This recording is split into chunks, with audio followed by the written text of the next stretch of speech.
everybody. Good morning. To meteorologist Travis Kleneski here on this Thursday morning. We have seen some upper level clouds move in from the south this morning. Also a little bit of a fog here over northeast Nebraska from about Norfolk north and eastward. There's been some very dense fog. So most of us have not had to deal with that this morning. That's something we might see tonight though, and tomorrow morning. So sky's becoming partly sunny as the day goes on with these thin cirrus clouds, maybe some thicker clouds off to the northeast. And those thicker clouds are actually going to overtake the area. It's going to be rather foggy out, maybe some drizzle overnight and into tomorrow morning. Most of us will stay above freezing, so the freezing drizzle, freezing fog threat is pretty limited, although some areas up to the north and west might see that. Tomorrow, a gloomy day, clouds, fog in the morning, maybe some drizzle out there. Winds pick up a little bit out of the east-southeast. They'll be a little bit breezy on your Friday. Friday night then, now we start talking more clouds and even a little bit more rain, especially after midnight. Might be a bit of instability, maybe for some lightning and thunder. No severe weather expected. This becomes rather widespread by Saturday morning and will continue on Saturday itself. Notice though, northeastern areas may not see quite as much. In fact, we may even see a little drier air move into the southwest. So it's wherever this band of rain sets up where it just continuously rains. That's where the heaviest rain will be. Notice all the snow remains out west in the panhandle. Could be a little bit of a snowy mess there with a very wet snow.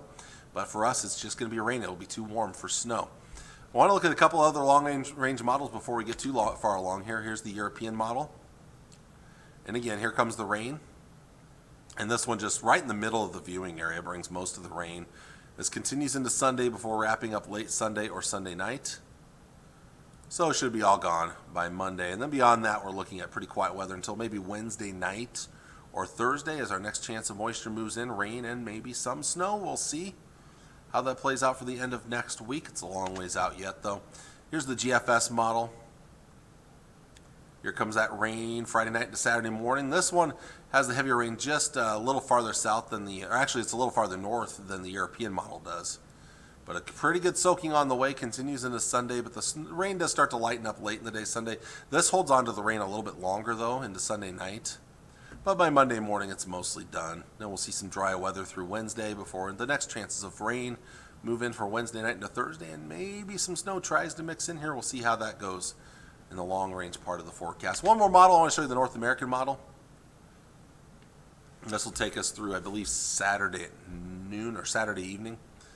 Sunday morning. Okay, I wasn't sure how far out the NAM went, but this is how far out the NAM goes. And you can see the rain moving in, a pretty good soaking on the way with snow out in the western part of the state. So let's show you the European forecast model with the rain heading in over the weekend, and pretty good rain could be on the way here this weekend, especially for those that get under that band. Now, northeastern areas are likely to have some lower amounts of rain when this is all said and done, but many of us are probably looking at least a ½ inch to an inch of rain. But my concern is where we start to see inch and a half or more. That's where you start talking about more of a concern for some localized flooding. The ground is still pretty frozen even if the top layer is thawed out. One thing I noticed driving home from work yesterday is a lot of the fields are full of water from the recently melted snow. It hasn't been able to absorb in the ground, so there's already a lot of water on the ground out there. Ditches are still starting to fill up with some water from the melted snow as well.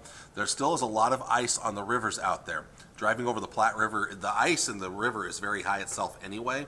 There's a lot of ice on it. The current's moving quickly where it has thawed out, but it's almost to the bank already. And as this ice continues to break up with the mild temperatures, and the rain might help it break up as well, we might start to see more ice jamming. And so all of these little elements bring in that concern for flooding in low-lying areas along rivers. So that's something we're certainly going to have to watch. I'm not going to sound the alarm bells at this point yet here, but when you start to see amounts of an inch or more, you start to at least, your ears perk up. You kind of wonder what's going on, and you kind of think this is something you have to at least consider. Let's look at the GFS model real quick here in the editor mode so you can see that. So that's what the GFS has. It actually has the heart of the heaviest rain right over the Tri-Cities, and even worse down to the southeast towards Hebron, where there could be over 2 inches of rainfall in some spots. So in fact, that even has a little isolated area of 3 inches or more. But notice lower amounts in northeast Nebraska, where that's where the deepest snowpack has been. So that's actually kind of a good thing that northeast Nebraska won't see that.